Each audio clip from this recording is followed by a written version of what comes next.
അമ്മത്തൊട്ടിൽ എന്ന പാഠഭാഗത്തു നിന്ന് വരുന്ന ചോദ്യോത്തരങ്ങൾ നോക്കാം. 2 മാർക്കിൻ്റെ ചോദ്യങ്ങൾക്ക് ഉത്തരം എഴുതുന്നതിന് മുന്നെയായി ഒരു ആമുഖം എഴുതേണ്ടതുണ്ട്.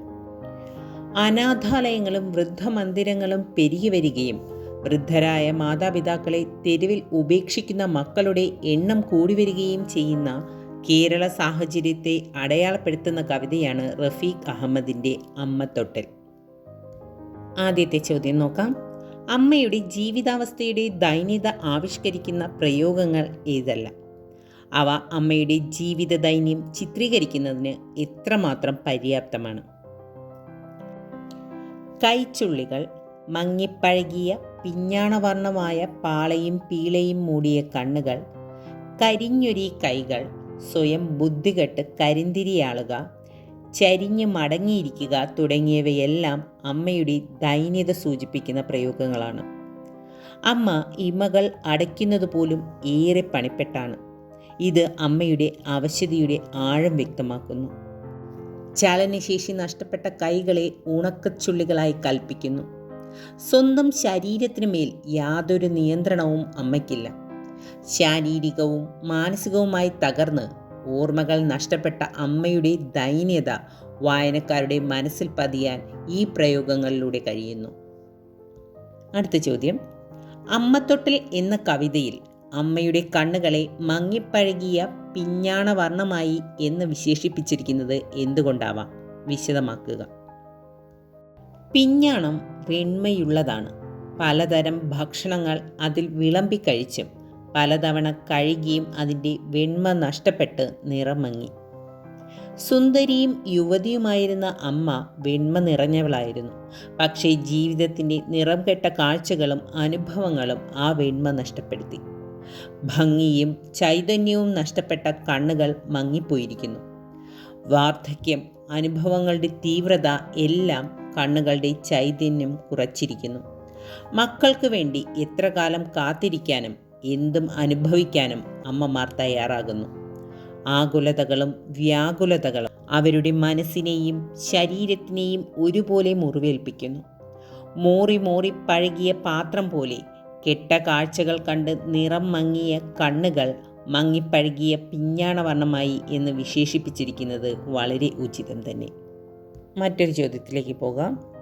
പെറ്റുകിടക്കും തെരുവു പട്ടിക്കൊന്തൊരൂറ്റം, കുരച്ചത് ചാടിക്കുതിക്കുന്നു. ഈ വരികളിലൂടെ കവി നൽകുന്ന സന്ദേശമെന്ത്? വിശദമാക്കുക.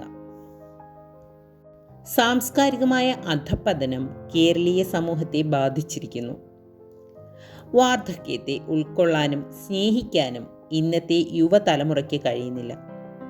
ഭാര്യയുടെ വാക്കുകേട്ട് അമ്മയെ ഉപേക്ഷിക്കാൻ തീരുമാനിച്ച മകൻ ഇരുട്ടത്ത് ഇറക്കിവിടാൻ ഒരുങ്ങുമ്പോൾ പ്രസവിച്ച് കിടക്കുന്ന പട്ടി കുരച്ച് കുതിച്ചു ചാടുന്നു. തൻ്റെ കുഞ്ഞുങ്ങളെ സംരക്ഷിക്കാനുള്ള വ്യഗ്രത പട്ടിയിൽ പോലും കാണുന്നു. ഈ ബന്ധം മനുഷ്യർ മാത്രം മനസ്സിലാക്കുന്നില്ല. ഇത് മകനുള്ള ഓർമ്മപ്പെടുത്തലാണ്, മനുഷ്യർക്ക് നൽകുന്ന പാഠവും. പെറ്റമ്മയെ അമ്മത്തൊട്ടിലിൽ ഉപേക്ഷിക്കാൻ പോകുന്ന മകനെ ഈ ദൃശ്യം ചിന്തിപ്പിക്കാതിരിക്കില്ല. പ്രകൃതിയും മിണ്ടാപ്രാണികളും മനുഷ്യന് നൽകുന്ന പാഠമായി നമുക്കിതിനെ കാണാം. മറ്റൊരു ചോദ്യത്തിലേക്ക് പോകാം. അമ്മയുടെ കൈകളെ ചുള്ളിക്കമ്പിനോട് ഉപമിച്ചതിൻ്റെ ഔചിത്യമെന്ത്? ചുള്ളിക്കമ്പിന് അധികകാലം നിലനിൽപ്പില്ല. അത് എപ്പോൾ വേണമെങ്കിലും നശിച്ചു പോകാം. മകനെ ലാളിച്ചു പരിപാലിച്ച അമ്മയുടെ കരുത്തുറ്റ കൈകൾ ചോരയും നീരുമറ്റ് ചുള്ളിക്കമ്പ് പോലെ ആയിത്തീർന്നിരിക്കുന്നു. അമ്മയുടെ അവശതയും ദൈന്യതയും ഈ വരികളിലൂടെ വ്യക്തമാകുന്നു. അടുത്ത ചോദ്യം. ഇപ്പോൾ വിജനമീ തെരുവീഥികൾ, ആകാശഗോപുരങ്ങൾക്ക് താഴത്തവ നാളേക്കു വേണ്ടി ഉറങ്ങാൻ ശ്രമിക്കുന്നു. ഈ വരികളിലെ ആശയം വിശദമാക്കുക. പട്ടണത്തിൻ്റെ സ്വഭാവം വ്യക്തമാക്കുന്ന വരികളാണിവ. സാധാരണ നമ്മൾ ഉറങ്ങുന്നത് വിശ്രമിക്കാൻ വേണ്ടിയാണ്. എന്നാൽ പട്ടണത്തിൽ വിശ്രമത്തിന് സ്ഥാനമില്ല. അവിടെ എപ്പോഴും ചലനാത്മകമായിരിക്കും. അധ്വാനത്തിനാണ് അവിടെ കൂടുതൽ പ്രാധാന്യം. രാത്രി സമയമാണ് സംഭവം നടക്കുന്നത് എന്ന സൂചനയും ഈ വരികൾ നൽകുന്നു. 6ാമത്തെ ചോദ്യം നോക്കാം. ഇപ്പെരുമാളിനെ, ഈ പ്രയോഗം ധ്വനിപ്പിക്കുന്നത് എന്തെല്ലാം?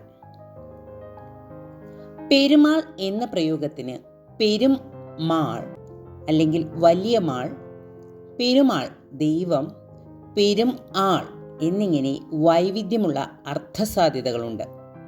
സാമ്പത്തിക ശക്തിയുടെ പ്രതീകമാണ് മാളുകൾ. മനുഷ്യൻ്റെ ആഗ്രഹങ്ങൾ നിറവേറ്റുന്ന ശക്തിയായി ദൈവത്തെ കരുതുന്നു. പുതിയ കാലത്തിലെ ദൈവങ്ങളാക്കി മാളിനെ കവി അവതരിപ്പിക്കുന്നു. സമ്പത്തിൽ മുങ്ങി കുളിച്ചു നിൽക്കുന്ന മാളുകളിൽ മനുഷ്യത്വത്തിനോ പാഴ്വസ്തുക്കൾക്കോ സ്ഥാനമില്ല. ആവശ്യം കഴിയുമ്പോൾ വലിച്ചെറിയുന്ന പാഴ്വസ്തുവിനെ പോലെ അമ്മയെയും വലിച്ചെറിയാനായി മകൻ മാളിന് സമീപമുള്ള തെരുവോരത്തെത്തുന്നു. അടുത്തൊരു ചോദ്യം. ജില്ലാ ആശുപത്രിക്കരികിൽ ഒരേയൊരു രാക്കട മാത്രം ഉറക്കച്ചടവുമായി. ഈ വരികൾ സൂചിപ്പിക്കുന്നതെന്ത്? അമ്മമാർക്ക് പലപ്പോഴും മക്കൾക്ക് വേണ്ടി ഊണും ഉറക്കവും ഉപേക്ഷിക്കേണ്ടി വരാറുണ്ട്. എന്നാൽ ആ സമയം മറ്റുള്ളവർ ഉറങ്ങുകയാവും. അതുപോലെ എല്ലാവരും ഉറക്കത്തിലാകുന്ന സമയത്തും ഉണർന്നിരിക്കുന്ന ഇടമാണ് രാക്കട. മക്കളുടെ സുരക്ഷയിൽ ജാഗ്രത പൂണ്ടിരിക്കുന്ന അമ്മയുടെ പ്രതിരൂപമായി രാക്കട മാറുന്നു. അടുത്ത ചോദ്യത്തിലേക്ക് പോകാം. എങ്ങിനി കൊണ്ടിറക്കേണ്ടു എന്ന കവിതയിലെ പ്രയോഗം നൽകുന്ന അർത്ഥസാധ്യതകൾ എന്തെല്ലാം? നമ്മൾ എടുക്കുന്ന ചുമട് താഴ്ത്തി വയ്ക്കുമ്പോൾ ഇറക്കി വയ്ക്കുക എന്നാണ് പറയുക. അമ്മ അതുപോലെ ഇറക്കി വയ്ക്കേണ്ട ഭാരമല്ല. പക്ഷേ ഈ മകന് അമ്മ എവിടെയെങ്കിലും ഇറക്കി വെച്ച് ഒഴിവാക്കേണ്ട ഭാരമാണ്. അമ്മയെ ഭാരമായി കരുതുന്ന മകൻ്റെ മാനസികാവസ്ഥ വ്യക്തമാക്കുന്ന വരികളാണിവ. അമ്മ എന്ന വൈകാരിക തലത്തിൽ നിന്നു മാറി അമ്മയെ വെറും ഒരു പാഴ്വസ്തുവായി കാണുന്ന വൈരുദ്ധ്യം ഈ പ്രയോഗത്തിൽ കാണാം. അടുത്ത ചോദ്യം. അന്നത്തെ സൂചി പ്രയോഗത്തിൻ്റെ നീറ്റൽ ഇന്നും അനുഭവിക്കുന്നത് എന്തുകൊണ്ടാണ്? അമ്മയുടെ ഓർമ്മകൾ മകനെ വേട്ടയാടുന്നു. കുട്ടിക്കാലത്തുണ്ടായതിനേക്കാൾ കൊടിയ നീറ്റലാണ് ഇന്ന് അനുഭവിക്കുന്നത്. അമ്മയെ തെരുവിൽ ഉപേക്ഷിക്കാനുള്ള മനസാക്ഷിയില്ലാത്ത പ്രവൃത്തി മകന് വേദന നൽകുന്നു. ചെറുപ്പത്തിൽ അമ്മ തന്നെ എത്ര ശ്രദ്ധയോടെ വളർത്തിയതാണ് എന്ന ചിന്തയാവാം നീറ്റലിൻ്റെ രൂപത്തിൽ അയാൾ അനുഭവിച്ചത്. അന്നത്തെ സൂചിപ്രയോഗം ശരീരത്തിനുണ്ടായ രോഗം മാറ്റാനായിരുന്നുവെങ്കിൽ ഇന്ന് രോഗം മനസ്സിനാണ്. അടുത്ത ചോദ്യത്തിലേക്ക് പോകാം. പിച്ചിയതാര് കരിഞ്ഞൊരി കൈകളോ എന്ന വരികൾ സൂചിപ്പിക്കുന്നതെന്ത്? കുട്ടിക്കാലത്ത് മകൻ്റെ തെറ്റുകൾ ചെറിയ ശിക്ഷകളാൽ അമ്മ തിരുത്തിയിരുന്നു.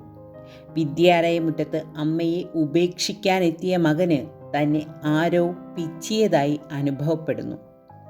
അമ്മയെ ഉപേക്ഷിക്കുക എന്നത് പൊറുക്കാൻ പറ്റാത്ത തെറ്റാണ്. മകൻ്റെ മനസ്സിലെ കുറ്റബോധത്തെ സൂചിപ്പിക്കുന്നതാണ് ഈ വരികൾ. മറ്റൊരു ചോദ്യത്തിലേക്ക് പോകാം. സ്വയം ബുദ്ധികെട്ട് കരിന്തിരിയാളുക. ഈ പ്രയോഗം അമ്മയുടെ അവസ്ഥയെക്കുറിച്ച് നൽകുന്ന സൂചനകൾ എന്തെല്ലാം? അമ്മ ജീവിതത്തിലെ അവസാന നിമിഷങ്ങളിലൂടെ കടന്നു പോകുകയാണ്. ഓർമ്മയും ബോധവും നഷ്ടപ്പെട്ട അമ്മയുടെ അവസ്ഥയെ കരിന്തിരി കത്തലായി വിശേഷിപ്പിക്കുന്നു. ഇരുളിനെ അകറ്റി ചുറ്റും പ്രകാശം പരത്തുന്ന തിരി പോലെ ഒരു കാലത്ത് മകൻ്റെ ജീവിതത്തെ പ്രകാശമാനമാക്കിയ ജീവനായിരുന്നു അത്.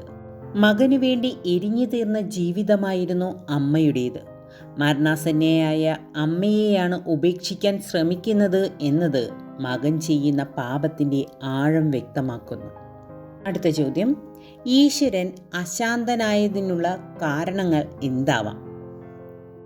അമ്മയെ ഉപേക്ഷിക്കാനായി മകൻ അമ്പലനടയിലെത്തുന്നു. ഈ കോവിലിൽ വരണമെന്ന് ഓർമ്മ നശിക്കും മുൻപ് അമ്മ പല പ്രാവശ്യം മകനോട് ആവശ്യപ്പെട്ടിരുന്നു. എന്നാൽ അന്ന് അത് ഒരു ശല്യപ്പെടുത്തലായി മകന് തോന്നി. അമ്മ ഇപ്പോഴും മകൻ്റെ നന്മയ്ക്ക് വേണ്ടി ഈശ്വരനോട് മനമുരുകി പ്രാർത്ഥിച്ചിട്ടുണ്ടാവും. മകൻ്റെ മനുഷ്യത്വരഹിതമായ പ്രവൃത്തി ഈശ്വരനെ പോലും അശാന്തനാക്കുന്നു. അടുത്ത ചോദ്യം. കരിമ്പടം, അമ്മ വയറ്റത്ത് പറ്റിക്കിടന്ന ചൂട്, കാച്ചെണ്ണ ചേരുന്ന ഗന്ധം, ഓലക്കൊടികൾ പുകയുന്നതിൻ്റെ മണം, ഈ ഓർമ്മകൾ മകനിലുണർത്തുന്ന വികാര വിചാരങ്ങൾ എന്തെല്ലാം? അമ്മയുടെ സ്നേഹവാത്സല്യങ്ങളും കരുതലും ആവിഷ്കരിക്കുന്നതിന് ഈ പ്രയോഗങ്ങൾ എത്രമാത്രം പര്യാപ്തമാണ്? കുട്ടിക്കാലത്തെ ഓർമ്മകൾ മകൻ്റെ കുറ്റബോധം വർദ്ധിപ്പിക്കുന്നു. എന്നും ആശ്വാസവും അഭയവുമായിരുന്നു അമ്മ. തണുപ്പിൽ നിന്ന് രക്ഷപ്പെടാൻ വണ്ടിയുടെ ചില്ലുയർത്താൻ ശ്രമിച്ച മകൻ പഴയ ഓർമ്മകളിലേക്ക് മടങ്ങുന്നു. പണ്ട് തനിക്ക് തണുത്തപ്പോൾ അമ്മ കരിമ്പടം കൊണ്ട് പുതച്ചതും, അമ്മ വയറ്റത്ത് പറ്റിക്കിടന്ന ചൂടും, അമ്മ കാച്ചിയ എണ്ണയുടെ ഗന്ധവും, പുലർകാലത്തെ തണുപ്പ് മാറ്റുന്ന ചൂട്ടുകത്തുന്ന മണവുമെല്ലാം മകനെ തെറ്റു ചെയ്യാതെ മടങ്ങിപ്പോകാൻ പ്രേരിപ്പിക്കുന്നു. നൂറ് ഗന്ധങ്ങളായി അമ്മ മകൻ്റെ മനസ്സിൽ നിറയുന്നു. അമ്മയെ ഉപേക്ഷിക്കാൻ അവ തടസ്സമാകുന്നു. മറ്റൊരു ചോദ്യം നോക്കാം. പീളയടിഞ്ഞ് നിറം പോയ കണ്ണുകൾ എന്തേ അടയ്ക്കാതെ വെച്ചമ്മ നിർദ്ദയം. മരണത്തിലും തുറന്നു പിടിച്ച അമ്മയുടെ കണ്ണുകൾ എന്തിൻ്റെ സൂചനയാണ്? പീളയടിഞ്ഞ് നിർദ്ദയം ഈ വരികൾ മകൻ്റെ അപരാധബോധത്തെയാണോ സൂചിപ്പിക്കുന്നത്? മകൻ്റെ മാനസിക സംഘർഷങ്ങൾ വ്യക്തമാക്കുന്ന വരികളാണിവ. അമ്മയെ ഉപേക്ഷിക്കാനുള്ള തീരുമാനത്തിൽ നിന്നും മകൻ പിന്മാറിയെങ്കിലും ഈ ലോകത്തെ വിട്ട് അമ്മ യാത്രയായി.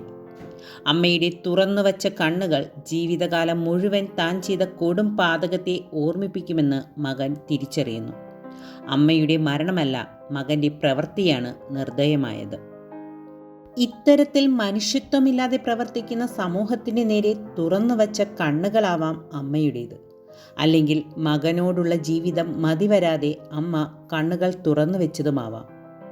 അമ്മമാർ എപ്പോഴും തങ്ങളുടെ മക്കൾക്ക് വേണ്ടി കണ്ണുകൾ തുറന്നു വയ്ക്കും.